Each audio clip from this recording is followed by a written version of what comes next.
So at this point, I'm going to assume you have your subjects set up, your semester set up. I have my semester set for the whole year, and your timetable set up so your classes have a designated spot within our 2-day cycle.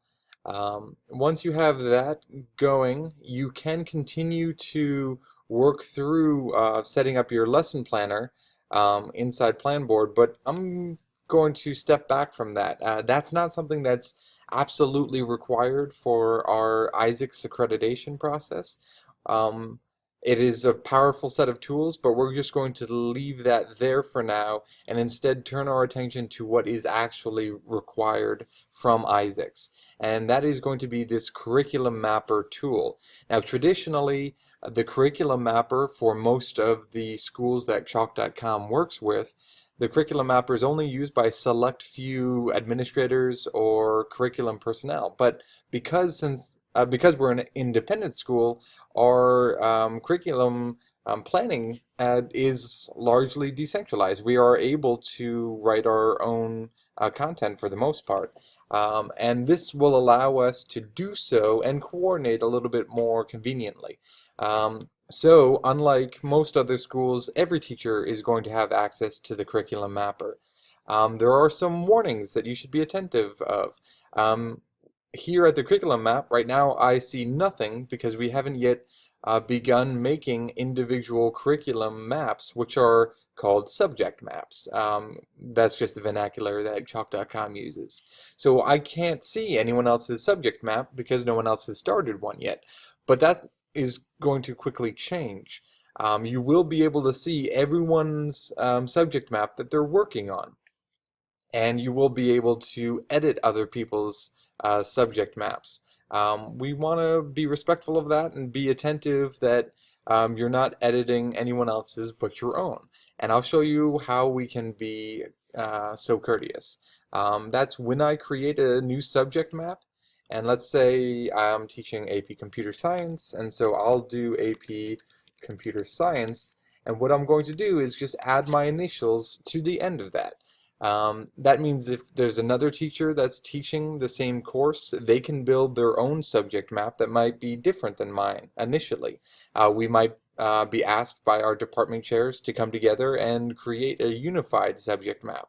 I'll put the way that these subject maps are used, if you don't mind such a tangent, the way these subject maps are used, I can import them into my personal planner, and that would affect the unit goals of my individual subject area.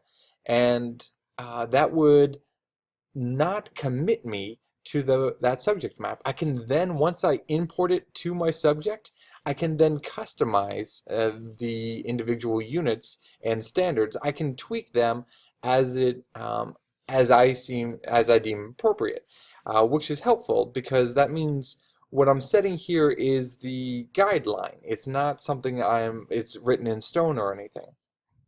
So once we are done editing it personally and we've come together and we're agreed that this is the new standard, we'll replace our initials with a standard or with something that indicates that this is the final or approved set of standards or goals, our subject map. So as far as time span goes, a semester class is 16 weeks approximately. A full year class is about 32 weeks. Someone more intimate with the Gilmore calendar can weigh in if I'm off by a couple weeks. Typically, that's what I've seen in the past.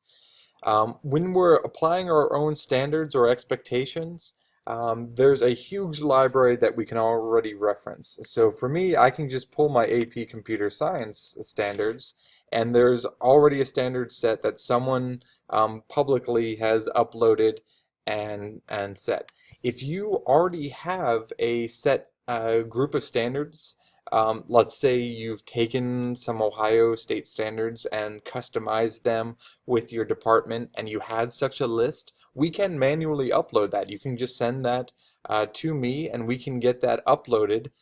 for you. You can also do it yourself, but it's a little bit tricky, and so I don't mind just taking that over for you.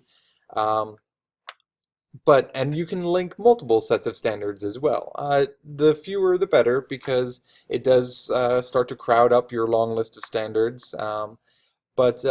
Anyway, this is not a required step. Your department might ask you to meet that expectation, but it is not required from big picture, from the school wide at least. So tags also are optional. They help search and navigate. If we were to share this publicly, or if we were to have an especially long collection of subject maps and you wanted to just search them, I could make sure that this has something like Java or computer or nerd, whatever. You can put a number of these tags together, and that would help you find the list. Again, totally optional. I don't know if we'll ever really make use of the tags, but we'll see. So now I'll create, and now I have started the subject map that I need to build for our accreditation. We are taking our sweet time creating this subject map, apparently.